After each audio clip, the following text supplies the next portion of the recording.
Hi everyone. Today, I'm going to show you how to change your WhatsApp home screen wallpaper without any additional applications. Let's get started. First, open WhatsApp and go to the home page. In the top right corner, you'll see 3 dots.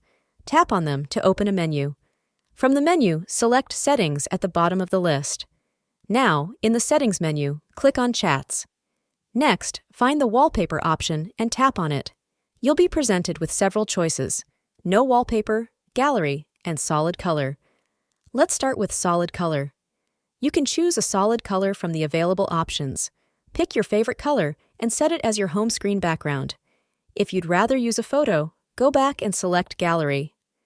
Choose a photo from your device's gallery to set as your wallpaper. Once you've made your choice, tap Set to apply your new wallpaper. And that's it. Your new WhatsApp home screen wallpaper is set and ready to go. If you found this tutorial helpful, like, share, and subscribe for more tips. See you next time for another exciting tutorial. Until then, happy exploring!